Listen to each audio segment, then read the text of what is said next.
Alors, camarades des peuples d'Afrique, peuple de Côte d'Ivoire, citoyens du monde, mes chers frères et sœurs, peuple de l'Iptako, vraiment, frère, point besoin de vous dire que l'heure est grave. Hein? Yoromani, vous n'êtes pas sans savoir que dans le terreau est en train de s'acharner sur nos militants, sur nos camarades leaders. Les arrestations par-ci, les arrestations par-là. Ils pensent pouvoir toucher notre morale. Ouais, ils pensent pouvoir affaiblir notre morale pour nous faire reculer dans la lutte contre son 4e mandat. Il veut ruser avec le président Laurent Gbagbo. Il veut ruser avec les leaders du Front commun du Trop c'est trop. Les détournant ainsi, chers camarades d'Afrique, de la lutte contre le 4e mandat pour les envoyer vers une négociation pour libérer les prisonniers. Et comme ça, lui, tranquillement, il passe et il va faire son 4e mandat tranquillement. Et puis, il libère les prisonniers. Et on dit, oh, Dra, c'est l'homme de paix. Oh, Dra, c'est l'homme de paix. Dra, peine perdue. Il y a 30 millions d'Ivoiriens. Il faut construire prison là. Prison là, construire sur le bas. Bébé Azéhi là, front commun là, il y aura toujours des hommes pour te faire face. Ton 4e mandat là, tu ne vas jamais faire ça en Côte d'Ivoire. Il faut mettre ça dans ta tête. Camarades d'Afrique, avant de rentrer dans le vif du sujet, je voudrais, en ce jour 30 septembre 2025, rendre hommage au capitaine Ibrahim Traoré, la réincarnation du capitaine Thomas Isidore Sankara. Frère, ce 30 septembre marque l'an 3 de la reprise de la révolution qui avait été suspendue, je dis bien suspendue, à travers l'assassinat lâche et barbare de notre camarade, notre regretté grand leader et visionnaire, Thomas Isidore Sankara. Les gens pensaient qu'en tuant Sankara, ils allaient tuer la révolution burkinabé. Mais ils ne savaient pas qu'à travers ses idées, à travers sa vision, à travers ses citations qu'il avait déjà réussi à distiller un peu partout dans le monde, il était en train de faire naître des millions et des millions de Sankara. Et grâce à Dieu, un Sankara est venu endosser le manteau de la révolution sankariste.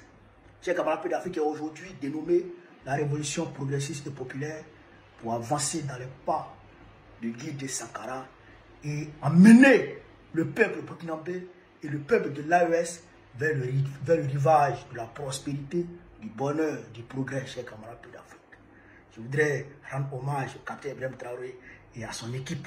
Je voudrais aussi rendre hommage au peuple burkinabé et à tous les peuples de l'AES qui ont compris le bien fondé du combat, qui suivent et qui sont engagés résolument, chers camarades d'Afrique, derrière les leaders dans cette révolution progressiste populaire. Forcez, forcez, forcez, on va vaincre l'impérialisme.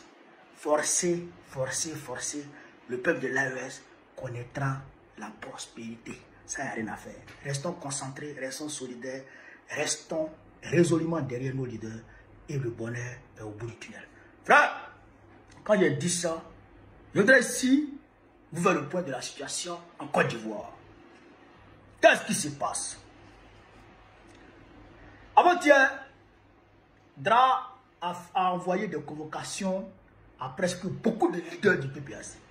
Il a envoyé Demana Picasse, Kwa Justin, Iko Lagi, Dan Nestor, Blaise Las, Joël Keke et l'honorable Odette Lorognon Nyabri. Donc, quand il a envoyé les convocations, Kwa Justin, Iko Lagi et puis Picasse étaient convoqués au paquet, au plateau.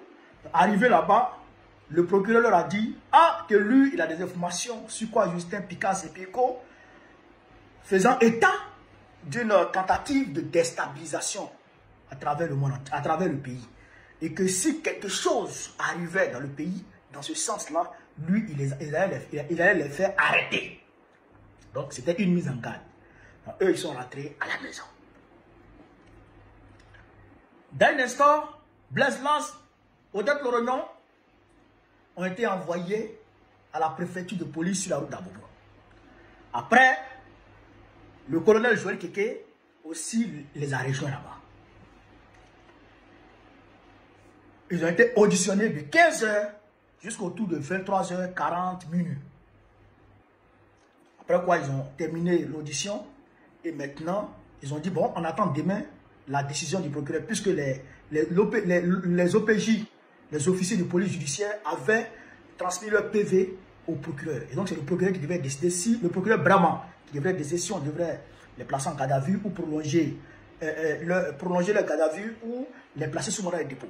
Ce matin, le procureur Brahman a demandé à ce que Blaise Las et Daï Nestor soient envoyés paquet, devant le paquet, au niveau du plateau.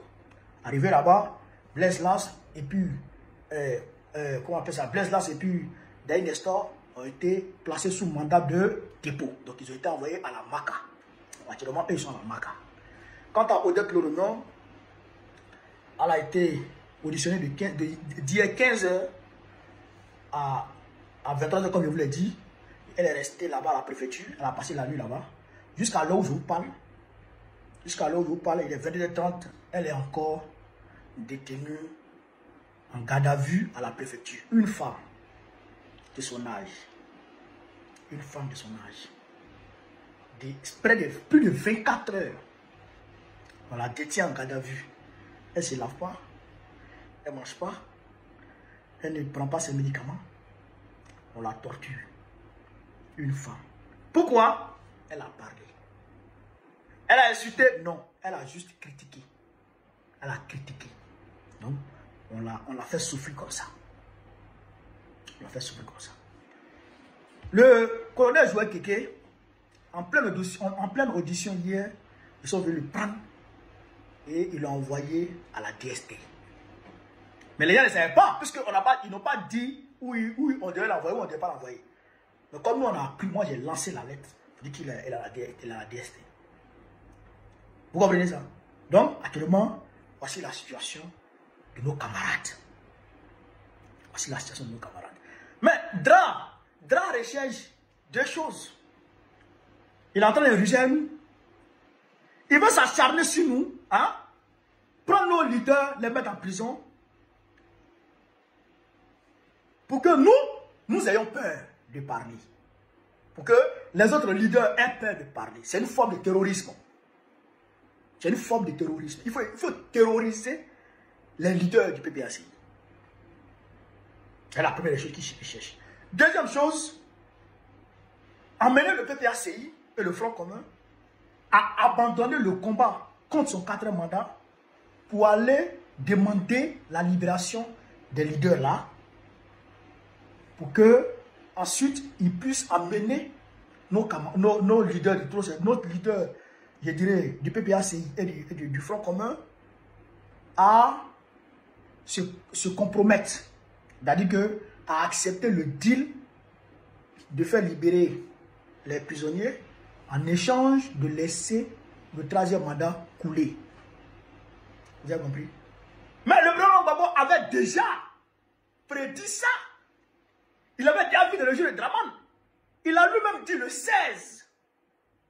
16 août dernier. Il a dit, Draman pense que en arrêtant Lida Kwasi, en arrêtant Boubacar Koné, il pense que on va abandonner le combat contre le 4e mandat et puis on va le voir pour dire libère nos gars et puis comme ça son 4e mandat va passer. Il dit non, hein, jamais ça passe pas. Il dit ça passe pas. Nous allons tout demander la libération de nos gars. Nous allons tout faire pour que nos gars soient libres. Mais le 4e mandat là, il ne fera pas ça en Côte d'Ivoire. C'est ça qui est la réalité. C'est ça qui est la réalité. Et laissez-moi vous donner une information. Il y a une délégation de l'Union africaine qui est venue le mois dernier, ce mois même, ce mois de septembre, à Abidjan. Ils sont allés voir le président Gbagbo. Ils ont demandé au président Gbagbo de laisser Alassane Ouattara faire son 4e mandat. Ils ont proposé au président Gbagbo de laisser Alassane Ouattara faire son 4e mandat. En échange, ils allaient laisser Alassane Ouattara écrire son nom sur la liste électorale. Le président Gbagbo a dit que jamais de la vie il va accepter ça. Jamais de la vie il va accepter que Ouattara fasse un 4e mandat. Parce qu'en réalité, c'est de se compromettre. C'est un deal. C'est trahir les Ivoiriens, trahir la Constitution, trahir nos lois. C'est-à-dire que trahir le peuple souverain de Côte d'Ivoire. Il dit, il ne peut pas faire ça. Non. Draman a fini, il n'a qu'à mettre quelqu'un d'autre. Et puis, il n'a qu'à ouvrir le jeu démocratique afin que tous les Ivoiriens puissent s'exprimer. C'est tout ce qu'on lui demande. C'est tout le mal qu'on lui demande, qu'on lui souhaite. Voilà. C'est tout le mal qu'on lui souhaite. Donc, ce que le président dit, il est intransigeant. Il est intransigeant. Etiam est dans cet état d'esprit. Soro Guillaume est dans ce même état d'esprit. Tous les leaders sont dans ce même état d'esprit. Il n'y a pas de 4e mandat dans ce pays. Vous comprenez ça? Il n'y a pas de 4e mandat dans ce pays. Maintenant, ce qu'il faudrait dire, moi-même à mon niveau, peu de Côte d'Ivoire. Peu de Côte d'Ivoire. Le combat que nous menons aujourd'hui, ce n'est pas un combat contre Draman Ouattara en tant qu'individu. Non, non, non, non, non. C'est un combat de décolonisation. C'est un combat de décolonisation. Parce que nous sommes dans le néocolonialisme. En Côte d'Ivoire, le néocolonialisme bat son plein. La Côte d'Ivoire, vous savez, la Côte d'Ivoire aujourd'hui appartient à la France. Vous savez ça. Imaginez un instant qu'un pays de l'AES se permettait de faire un 4e mandat. Un président de l'AES se permettait de faire un 4e mandat anticonstitutionnel. Macron serait la première personne à dénoncer. Mais est-ce que vous l'avez entendu sur le cas de Ouattara? Ce n'est pas lui qui se prend partout pour demander au président de l'AES d'organiser des élections. C'est pas lui qui dit ça. C'est pas lui qui demande au président de l'AES de revenir à l'ordre constitutionnel. C'est pas lui qui le demande partout. Mais Draman est en train de violer la constitution. Est-ce que vous l'avez entendu parler? C'est Macron qui pousse Draman dans le dos. Donc nous sommes dans un combat contre la France-Afrique. Nous sommes dans un combat de libération de notre pays. Pour que la Côte d'Ivoire nous revienne. Donc, ce n'est pas un combat facile. Et ce n'est pas un combat, je dirais, spontané ou un combat ponctuel. Nous allons faire le combat tout de suite et puis c'est fini. Non, c'est un combat sur le long terme. C'est un combat de longue haleine et c'est un combat sur le long terme. Vous comprenez? Nos aïeux ont mené leur combat pour qu'on ait l'indépendance formelle, pour qu'on ait un drapeau, on ait notre hymne national, on ait notre équipe nationale. Nos aïeux ont mené ce combat. Mais ce n'était pas chose facile. Ce n'était pas chose facile. Il y en a qui sont morts. Le député, le sénateur Victor Biaka Boda a été bombardé avec un char. Les prisons de Bassam. Marie Corée, elle a marché avec les femmes pour aller lui faire libérer leur mari. C'était un combat titanesque. Beaucoup de nos aïeux sont morts. Vous comprenez? Mais nous, à notre tour, nous devrons nous battre corps et âme. Nous devrons être déterminés dans ce combat. Il ne faudrait même pas qu'on soit distrait dans ce combat. Il faut qu'on soit armé idéologiquement. Nous voulons notre indépendance. Nous voulons que la Côte d'Ivoire nous appartienne. Nous voulons que la Côte d'Ivoire, là, que nous décidions de la conduite à tenir concernant sa gouvernance à tous les niveaux. À tous les niveaux. Et ce combat-là, c'est un combat titanique. Ce n'est pas facile. C'est pas facile. Même si on fait tomber Draman, le combat là va continuer. Ne pensez pas que le combat va se limiter à octobre là. Non. Même si on fait tomber Draman à travers la rue, on fait tomber Draman à travers la rue. Celui qui va venir, on ne sait pas. On ne sait pas qui va venir. Donc il faut qu'on soit prêt aussi pour attendre celui qui va venir. S'il ne va pas dans notre sens, lui aussi on se lève, on le fait tomber. Jusqu'à ce qu'on ait quelqu'un qui organise des élections pour que le peuple de Côte d'Ivoire puisse s'exprimer. Et que le peuple de Côte d'Ivoire, dans sa majorité, désigne celui qu'il veut. Et même quand le peuple de Côte d'Ivoire désigne celui qu'il veut, si la personne arrive et que la personne fout la merde, il faut que le peuple de Côte d'Ivoire soit à mesure de dire à ce gars-là, il faut qu'il dise. Ça, il faut qu'on soit préparé à ça. Il faut qu'on délègue ça à nos enfants, à nos petits-enfants, pour que la Côte d'Ivoire soit la propriété à jamais. Ad vitam aeternam. Vous comprenez? Du peuple de Côte d'Ivoire.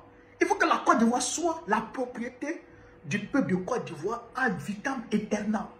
Pour toute l'éternité, à jamais. Il ne faudrait pas que quelque entité que ce soit, exogène ou endogène, décide de ce que la Côte d'Ivoire doit devenir au détriment du peuple de Côte d'Ivoire. Il ne faut pas qu'on accepte ça encore. Il faut que cette révolution-là, il faut qu'on profite de cette révolution pour s'approprier notre pays et pour que notre pays nous appartienne. Et qu'on décide, nous, de ce qu'on veut faire de notre pays avec notre pays. C'est ça qui est la réalité. Il faut qu'on soit armé idéologiquement et qu'on soit prêt à mener toute bataille dans ce sens. C'est pourquoi je vais vous demander de vous mobiliser, vous tous, dans les quartiers, former les groupuscules dans les quartiers. Dans les quartiers, former les petits, former les groupuscules. Et soyez prêts pour le 4. Il faut que le 4 là soit inscrit dans les annales de l'histoire pour dire que le 4 octobre 2025, il y a eu tel. Comme de la manière dont on a très parlé aujourd'hui, du 30 septembre au Burkina Faso. Frère, voilà ce que je voulais vous dire. Sur ce, vive l'Afrique libre, vive le panafricanisme, vive tous les présidents panafricains, vive l'AES. Force et courage à la révolution progressiste et populaire du Burkina Faso. Force à la révolution de l'AES. Vive la révolution ivoirienne. Vive la révolution ivoirienne. Babou président de Côte d'Ivoire très prochainement, Inch'Allah. On est ensemble.